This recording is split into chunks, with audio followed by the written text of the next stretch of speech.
మన జీవితంలో విద్య అనేది ఒక పవిత్రమైనది. విద్య మనిషిని ఒక రకంగా మారుస్తుంది. అంటే నాన్ ఎడ్యుకేటెడ్ మనము ఇతర కమ్యూనిటీలో అంటే చూసాం, వేరే హిందూ మతంలో కాకుండా వేరే మతంలో చూసాం. వాళ్ళ ద్వారా టెర్రరిజం పెరగడము, వాళ్ళ ద్వారా ఇంకా అంటే వాళ్ళు అన్ఎడ్యుకేటెడ్ మూలాన, వాళ్ళకి ఎడ్యుకేషన్ లేనందు మూలాన వాళ్ళు ఈ విధంగా సమాజానికి ఒక చీడపురుగుల్లాగా తయారయ్యి ఉంటున్నారు. అదేవిధంగా మన హిందూ కమ్యూనిటీలో ఉన్నట్టంటే ఒకళ్ళు ఇద్దరు ముగ్గురు పిల్లలతోటి సరిపెట్టి మరి వాళ్ళ పిల్లల్ని చక్కగా చదివించుకుందాము అని చెప్పి వాళ్ళ ఒక సమాజానికి ఒక మంచి భవిష్యత్తుని ఇద్దాము, వాళ్ళందరూ కూడా చక్కగా సమాజానికి ఉపయోగపడాలి అని చెప్పి తోటి వాళ్ళందరూ కూడా ముందుకు నడవడం జరుగుతోంది.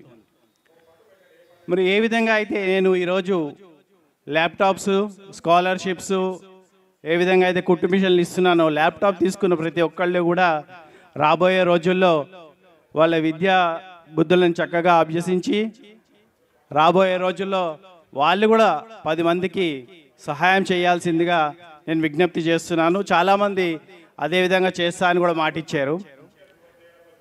అంతేకాకుండా స్కాలర్షిప్ తీసుకున్న వాళ్ళు కూడా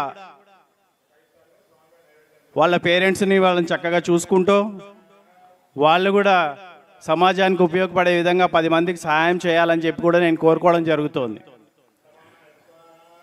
అదేవిధంగా ఈరోజు కుట్టు మిషన్లు తీసుకున్న వాళ్ళు వాళ్ళ వ్యాపారం చక్కగా నిర్వహించుకుని రాబోయే రోజుల్లో వాళ్ళు కూడా 10 మందికి సహాయం పడే విధంగా, 10 మందికి ఉపాధి కల్పించే విధంగా ఎదగాలని చెప్పి నేను మనసారా కోరుకుంటున్నాను.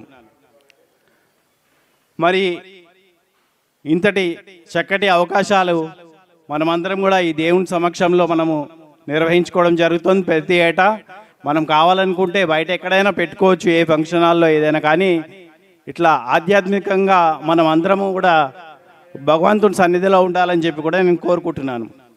అంతేకాకుండా మనం చూసుకున్నట్టయితే ఇతర కమ్యూనిటీ వాళ్ళు వాళ్ళ రోజులలో వాళ్ళ చర్చికి వెళ్ళడము, మసీద్కి వెళ్ళడం కూడా చేస్తున్నారు. కానీ మన హిందువుల్లో గుడికి వెళ్ళడం చాలా లోపించింది.